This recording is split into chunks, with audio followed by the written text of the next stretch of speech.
Hi there everyone, welcome back to the Main Street Garden. Today I wanted to talk about how important it is to keep your plants watered in your landscape over the winter.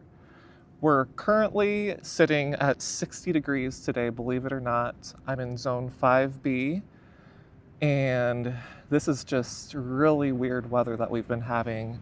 Normally we'd be in maybe the 40s, 30s-ish and lower, but it's just been a wild winter. We had 70s earlier this week. Everything's just really dry. We don't have snow cover, so it's important that we go ahead and water the landscape because we have another deep freeze coming here at the end of the week, and that's going to be completely detrimental to the plants. I thought that it was important just to make this video to show you guys that just because plants are dormant doesn't mean that they don't need water.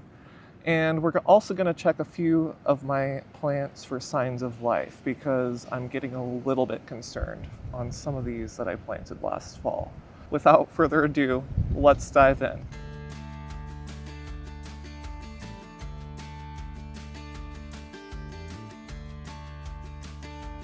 I got out the garden hose and I already went over this once here. It's very important that when you're watering, you water deeply. You don't want to just go over it, just give it a spritz and say we're good to go. The water really needs to reach the plant's roots, so that's why I'm going to be going over this 2-3 times in different intervals over the course of the day to ensure that that water actually reaches the root zone, and that is what is actually going to help the plants long term. Alternatives to doing this would be just turning on a sprinkler and letting it run for 30 minutes to an hour. It's just very risky to leave your plants in this heat and then have them go back into an Arctic plunge. I think more plants are actually lost in the wintertime due to just dry soil conditions than to extreme cold temperatures. That might be a hot take, but I think that there's a lot of truth in that. This is kind of one of the sad things of fall spring. I have a butterfly in my garden currently, just fluttering about with no realization it's February. If you guys remember, this is the corner garden that we redid last fall. This is the row of the Let's Dance Skyview hydrangeas that I just planted. Let's take a look here and see if there is any signs of life. There's a couple ways that you can check. One of them is to check these little tips here.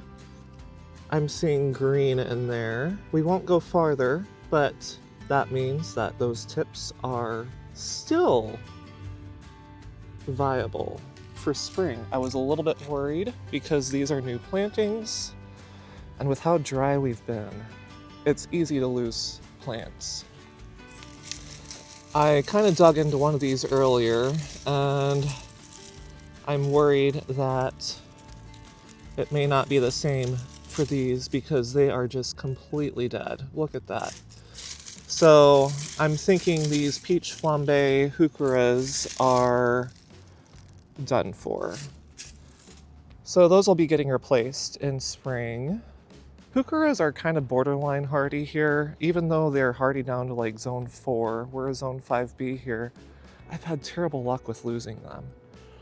Back here, we'll just check one of these because I'm curious. So the other way that you can check to see if a shrub is still doing okay is you just scratch the stem a little bit, check that out. We see green. Green is good. Hopping over here to the center of the garden, we have a sting arborvitae,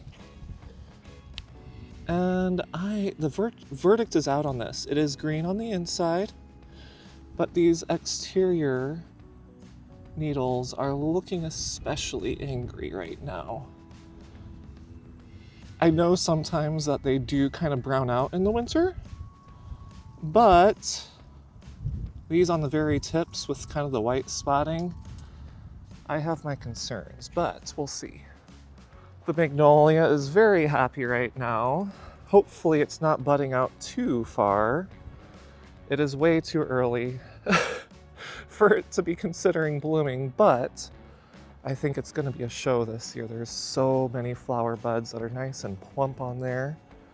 This is a secondary sting arborvitae. This one does look better than the first, thankfully, but we have some of the same issues with it. Just kind of looks a little bit sad, but like I said, time will tell.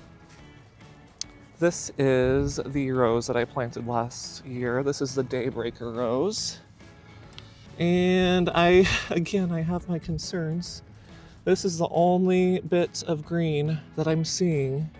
It is not a grafted rose, so that means that technically it could grow from the ground with another shoot, but we'll see. Hopefully it will be okay. Over here, again, this is mid-February here. We have tulips sprouting, which is not a good thing. My peony, this is my Ito peony. It's doing great. Let me put my hand behind there so you can see. It has gotten sheared off by rabbits every single year, but you can see there's some nice buds right there. So it's doing okay. And then of course over here, this is what my coral bells, aka heuchera, look like that have been planted for years. You can see that there's still some life going on in the plant here, so this is much more promising that they'll make it through the winter. Over here we have red lightning with some green going on in there. This is Georgia peach. I have a lot of good luck with Georgia peach. And I can't remember the name of this one. It, I believe, was a proven winner's variety, but it's a purple one, and then there's another purple one. So there you have it. That is the deep watering, almost complete on my garden here in mid-February. Hopefully you guys found this video interesting, and hopefully it also saved some of your perennials.